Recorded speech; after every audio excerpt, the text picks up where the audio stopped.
This is a demonstration how to make a paper mache head. For this project, you'll need an empty toilet paper tube, newspaper cut into strips, paper mache glue, masking tape, newspaper not cut into strips, paintbrush, scissors, lightweight cardboard, and a soft paper such as a napkin. You start with the toilet paper tube. That's going to be the foundation. You cut around the top about an inch and a half all the way around, about 3/4 of an inch apart or something like that. Doesn't have to be exact, but you should try to keep all of the slits the same length. When you finish that, you fold them in like this, because you're going to make a flat surface on the top. You crease them so they stay down. Now this one is not quite thin enough to actually fold down well, so I'm going to just cut another slit and I'm going to be able to fold it down then. So it starts like that. Then I'll take a piece of masking tape and just put it over the top to hold it all down.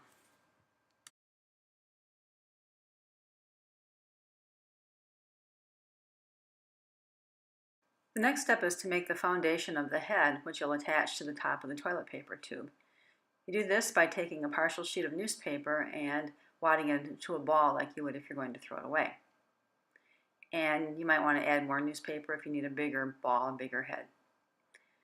You take another piece, partial sheet of newspaper, and you wrap it over the top of it like I'm doing so that it comes down onto the toilet paper tube.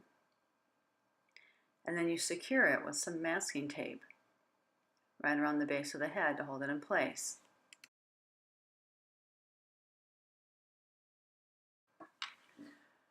The next thing is to build up the different features like the ears or the nose or other parts of the head. Some of these you can do by wadding up partial sheets of newspaper. These you'll want to make smaller balls of newspaper. And I secure those with masking tape too. Now it isn't necessary to cover the whole thing with masking tape. We just want to put on enough to hold it together, basically. And this can be used for several different things. You can put it, you can use it for a nose. You can make a bigger one, make a bigger nose. A longer one, make a longer nose. You could make it like ears, if you wanted to, round ears. There's a lot of different things that you could do with a ball of newspaper.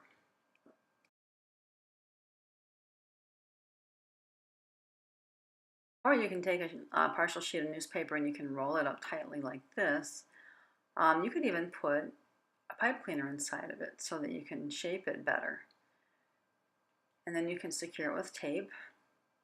And it doesn't have to be totally wrapped around every part of it, but just enough to hold, the edges down and things like that. And I'm going to twist it at the top to make it more into a point. And then really wrap the tape around it to hold it into a point. Like this.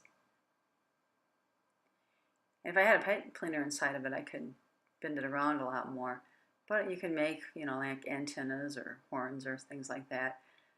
You can bend it and, make it more of a curved thing. But now what I'm doing is making attaching tabs by cutting a slit on each side so that I can spread them out, and then I can tape them right to the head and it'll securely hold this feature. And it works very, very well.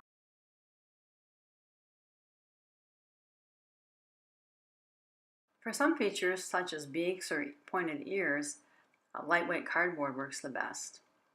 For this, what I did is folded the cardboard in half and then cut on the fold to make a symmetrical triangle, and then cut a slit up the base of the triangle along the center fold so that I could fold tabs out to attach it to the base.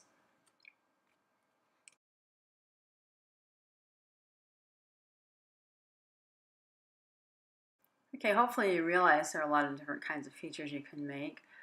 So obviously yours doesn't have to look like mine, but I'm going to give you a little bit of an example. So I'm putting the ears on right now, and I had to fold the tabs up a little bit higher in order to make the ears equal. because that one was a little taller, but now they're about the same size. And tape them using the attaching tabs. It really works to have good size attaching tabs. Then you really get everything firmly attached.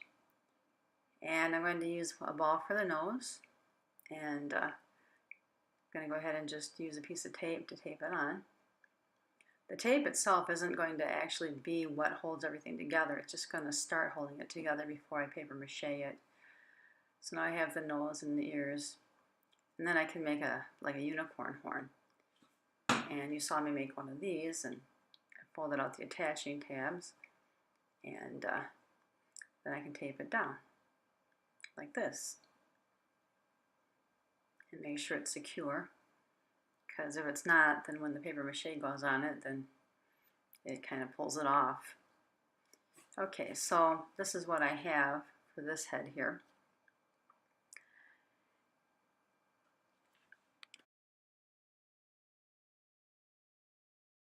Okay, now to put on the layers of paper mache. Set up your work area like this, with a piece of newspaper to protect the area so you don't have as much cleanup, and 1 container of glue per table, which is for every 2 people usually. And start out by getting 2 paper strips per person. You can always go back and get more, but sometimes people take whole handfuls and they don't need that much for something this size. And I'm having people use brushes. You don't have to, but sometimes if you just use your fingers, it's so hard to pick things up, everything sticks to them. So I'll let you try both and decide which works best for you. So this is the work area set up. And don't let the glue intimidate you. It looks a little funny, but actually it comes in a box in powder form, and you mix it with water, and I use a blender. And the kids get a little grossed out by it, but it's really nothing. It's just craft glue. So what I do is take my brush and I apply the craft glue to the area where I want to put the first piece of newspaper. And I want to make sure I get good coverage on there. Probably the thicker the better, as long as it's not dripping.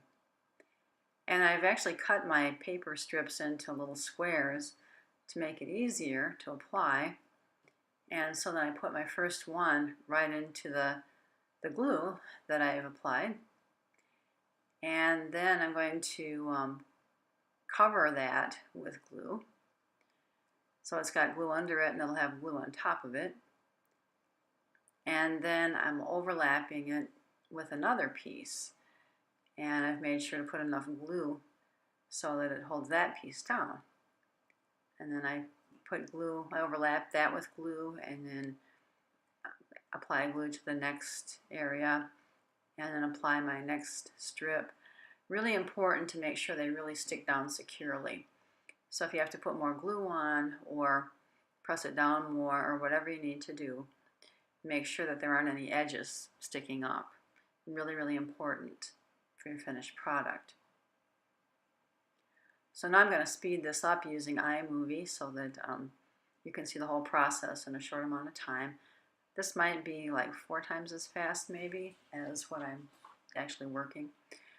But I cover the whole thing with the paper. Okay, I first brush on the glue, and then I take the square of paper and I really mold it down onto the sculpture and make sure that the glue's holding it down. And then I add more glue on top of it. And for some things, it worked better to use a bigger piece, like more of a full strip instead of just a little square, like when I wrapped it around his nose there. So sometimes different things work better in different places. So I'm going to cover the entire thing with these squares of newspaper overlapping so that nothing shows of the tape or the cardboard that's underneath.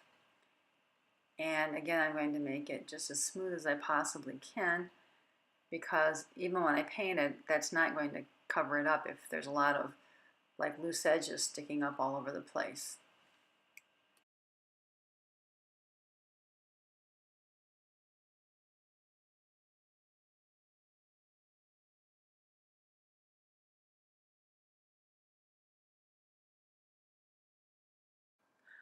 Okay, I think it's important to zoom in and slow down a little bit. I just painted some glue on each side of this ear, and then I take a square of newspaper and I wrap it around and I fold it around the edges. See how I make sure that there's always glue under it, and then I fold it right down around the edges. I want the edges to be finished. And so if I have to put a lot of glue on to make it stick, I will, as long as it's not so drippy that it makes everything soft. But really notice how I'm folding it around the edges. I keep repeating it because sometimes it's hard to get it across, but the finished edges make a big difference in how good something like this will look.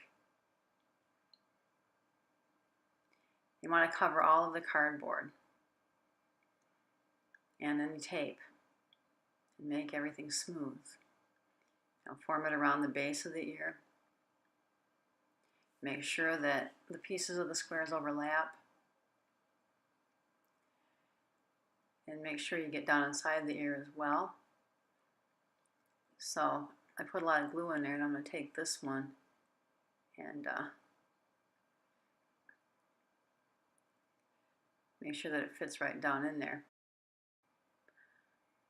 And I'll finish off the bottom of this by just putting glue on the whole surface and then cutting a strip to size and wrapping it around and, you know, smoothing glue on top of it. Now I'm going to finish the bottom edge too, and so this is how I do it. I basically just take some glue and I brush on the inside and the outside of the bottom edge like this. And then I take a square of newspaper and I fold it over and I make sure that I push it down into the glue so it sticks. Put glue on top of it as well. And I do that all the way around, and I make sure that I overlap all of them.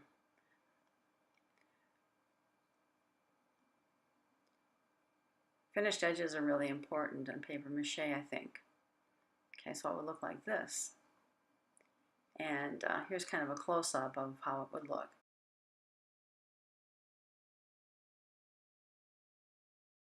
For finer features like protruding eyebrows or other things, you could use paper towel or napkin because they're softer paper, and tear it to about the size of the piece that you need, and then saturate it with the glue and mold it with your fingers, and then just stick it right on like that, and just kind of adjust it so you get it where you want it. Okay, and then here's the other one. You can see it done again. Tear off the size that I think I need and saturate it with glue, and then mold it with my fingers to the shape that I want, and then press it down onto the sculpture. And if I need more glue, I'll use more glue. I'll put some right down here on the sculpture, and that'll help hold it, I think. Push it right down like that. And then I'll take another piece, and what I'll do with this is first of all paint glue on the whole surface around those eyebrows and stuff, whatever I've put down there. And then I'll take it and I'll lay it right on top, and I'll form it around the eyebrows, and I'll push it down into the glue. And really sticks pretty well because it's so thin, and I just mold it right down. It'll be easy to keep the loose edges from sticking up on this because it's so soft. It'll stick right down in. And when I put glue on top of this, it soaks right through, so you know that works pretty good too to make it lay down and have more of a smooth surface. And so you can do that with various features. You know, the finer ones. You can put a ridge down the back of his neck that way if you wanted to. As I said before, this is just an example of how it goes together, but you'll have a lot of options for designing your own. You can be really creative with it. So I hope you have a good time with it.